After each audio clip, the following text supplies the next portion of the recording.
les électriciens, bonjour les ingénieurs, bonjour les passionnés de ce métier. Nous voici encore pour la seconde fois en train de vous encadrer. Nous sommes là pour s'entraider. Abonnez-vous massivement sur ma chaîne YouTube. C'est votre ami, votre collègue, votre confrère, ingénieur Rebecca Saloum. On est là, nous sommes toujours sur la loi d'homme. Là maintenant, c'est la détermination de la résistance. Détermination.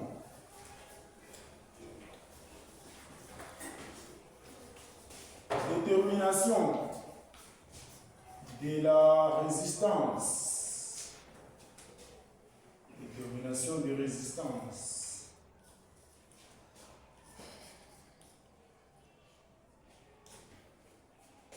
De la résistance.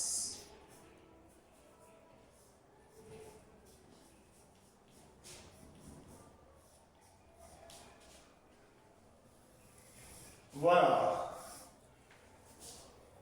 Et à la fin de la leçon, je vais vous laisser un devoir. Maintenant, le devoir que je vais laisser, donner tout simplement la réponse. Ne donnez pas la formule, ça peut toutefois prendre le temps. Donnez tout simplement la réponse, je vais laisser un ou deux devoirs. D'accord. Détermination de la résistance. Qu'entendez-vous d'abord par la résistance? L'autre fois, on a parlé, on avait dit que la résistance, c'est tout corps qui s'oppose plus ou moins au passage du courant électrique. C'est ça la définition. Mais quel est le rôle de la résistance dans une installation électrique, tout comme dans un circuit électrique? La résistance joue plusieurs rôles. La résistance joue le rôle de limiter les courants dans une installation. La résistance électrique joue le rôle de créer, de créer la chute de tension dans une installation. J'avais donné différents exemples. Vous allez remarquer les flux conducteurs chauffent, dégagent de la chaleur. Ça, il y a la présence de la résistance interne. Vous voyez. Et on a parlé, la loi des Joules avait intervenu. La résistance égale résistivité multipliée par la longueur sur la section. Tout ça, on l'avait donné l'autre fois. Maintenant, nous sommes sur la détermination des résistances. Avec la détermination des résistances, on parle de couplage de résistance. Avec le couplage de résistance, c'est la mise ensemble de résistance. Donc nous allons mettre ensemble afin d'accroître la valeur, afin de simplifier les résistances. Là, c'est dans la détermination des résistances, couplage.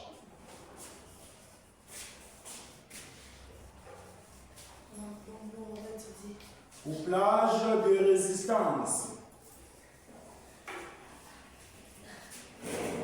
Des résistances.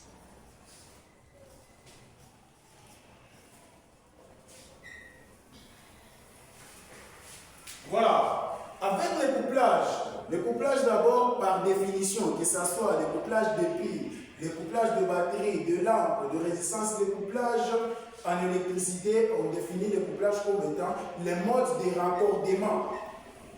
Donc la mise ensemble des modes de raccordement, on parle de couplage. Maintenant, avec l'électricité, il existe trois types de couplage. Nous avons le couplage série. Autrement dit, on peut parler de couplage en cascade. Nous avons un autre couplage appelé parallèle. Autrement dit, on peut parler de couplage shunt. Nous avons le couplage appelé mixte. Autrement dit, on peut parler de séries parallèles. Ce sont les trois couplages qu'on peut coupler nos résistances ici. Et à part ça, le symbole de la résistance, le symbole c'est comme ça. On avait donné, et encore comme ça, et encore comme ça. Ce sont les résistances. Et la résistance est symbolisée par la lettre R. Là, nous allons mentionner le couplage série de résistance. Couplage série de résistance.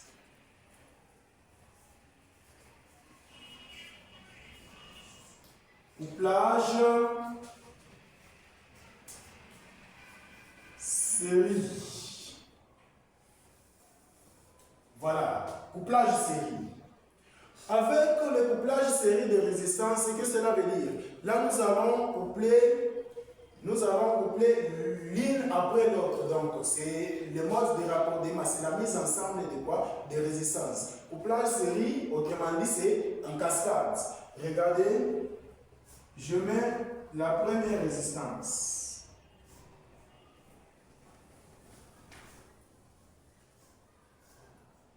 Deuxième résistance. Troisième résistance. R1, R2 et R3. Il y a combien de résistances? Nous avons 3 résistances au tableau. Maintenant, vous allez remarquer que les couplages série, quel est le rôle de coupler de plusieurs résistances en série? Il y a plusieurs rôles, il y a plusieurs avantages. Premièrement, c'est d'accroître la grandeur, donc la valeur.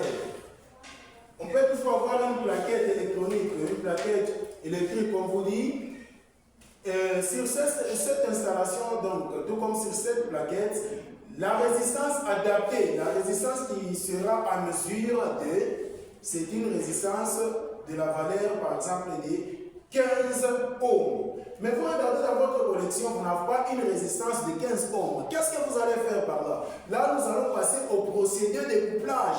Et quel est le couplage que nous allons utiliser? C'est le couplage série, afin d'avoir la valeur demandée. Vous allez remarquer, avec le couplage série, nous allons additionner, donc les résistances vont s'additionner. Et tirez très attention, comment est le courant par rapport à la tension dans un couplage série? Là, vous allez remarquer qu'on aura le même courant, mais la tension ne sera pas la même.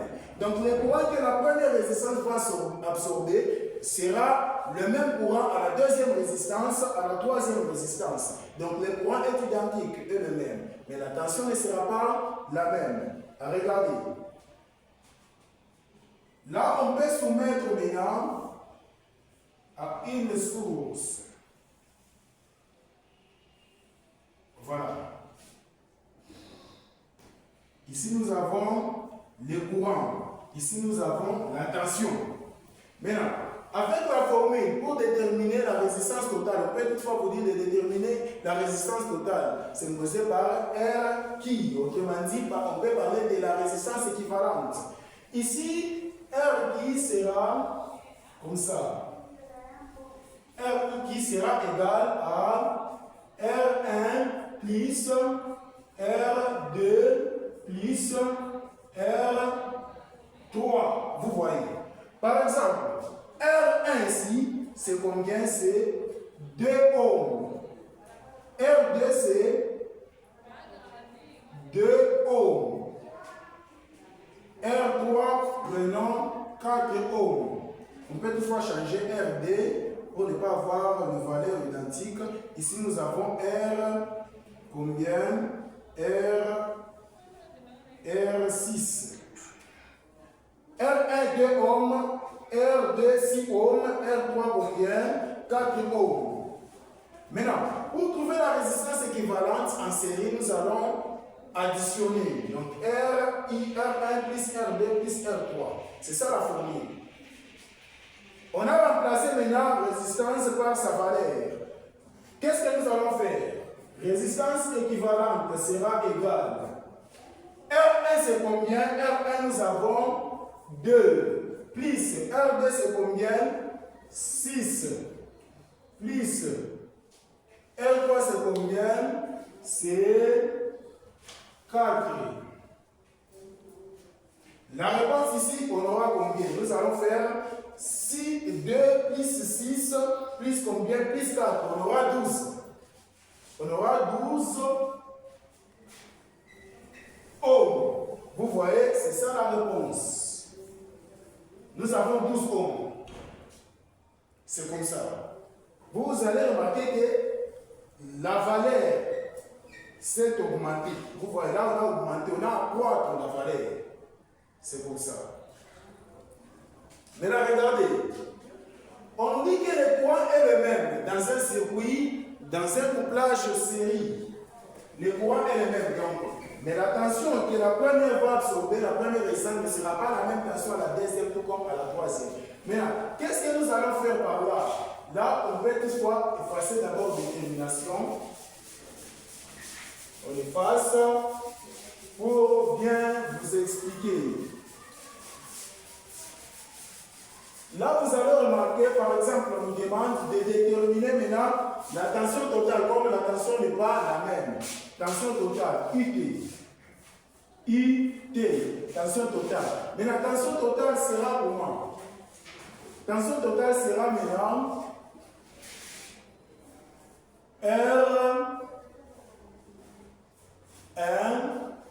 sera plutôt I1 plus I2 plus I3.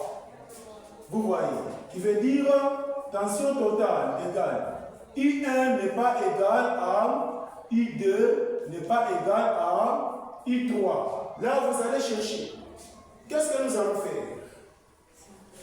Comme le courant est le même, là, nous avons l'ampèremètre. L'ampèremètre se passe toujours en série avec les récepteurs. L'ampèremètre se place toujours en série avec les récepteurs. On a mesuré l'ampèremètre, nous donne 2 ampères. Nous avons 2 ampères comme courant. Maintenant, on nous dit de déterminer quoi? La tension. Qu'est-ce que nous allons faire? Nous savons très bien que la première tension n'est pas égale à la deuxième, n'est pas égale à la troisième. Donc, la tension qu'on aura à la première résistance ne sera pas la même tension à la deuxième, tout comme à la troisième. Qu'est-ce que nous allons faire? Là, nous allons chercher. Nous allons appliquer encore la loi d'Ohm qu'on avait fait l'autre fois. C'est ce que nous allons appliquer. La loi d'Ohm va intervenir encore.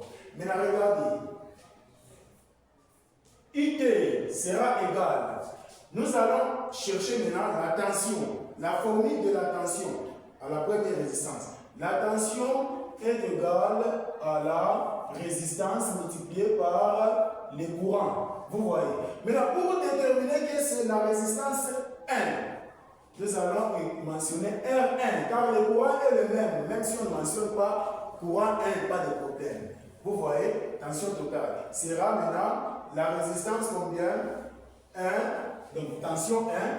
Tension 1, la tension qui traverse la première résistance sera R1 multiplié par courant. Tension 2 sera égale R2 multiplié par le courant. Le courant, on ne peut pas mentionner, le courant est le même. Nous avons tension 3. Tension 3 sera égale R3 multiplié par le courant. Vous voyez, là c'est la loi d'Ohm qu'on avait démontré l'autre fois. Qu'est-ce que nous allons faire? Si vous regardez, vous avez déjà les 3 formules ici. Là, il suffit de remplacer maintenant par la valeur. Qu'est-ce que nous allons faire?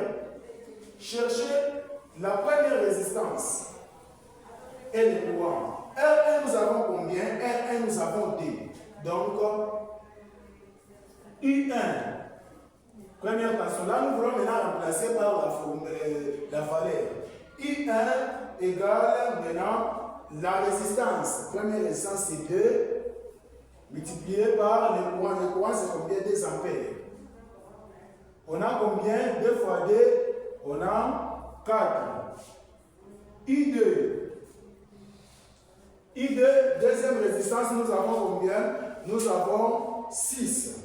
Nous allons faire 6 multiplié par combien? Par le courant. Le courant, c'est 2. C'est 2. 6 fois 2, nous avons combien? 12. Donc ici, nous avons 4 ohms, 12 ohms. I3.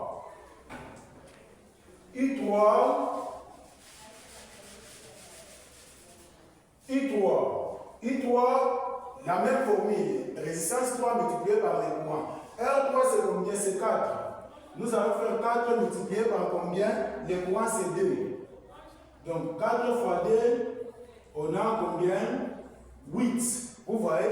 Là, on a trouvé la première tension, la deuxième tension et la troisième tension. N'est-ce pas? On vous a dit que la tension qui va traverser la première résistance ne sera pas la même à la deuxième, ne sera pas la même à la troisième. Il y a des preuves. Si vous regardez, première tension, on a eu 4. Deuxième, on a eu 12. Troisième, on a eu 8. Donc, la résistance 1 a absorbé 4 quoi? Et avec la résistance, nous avons combien?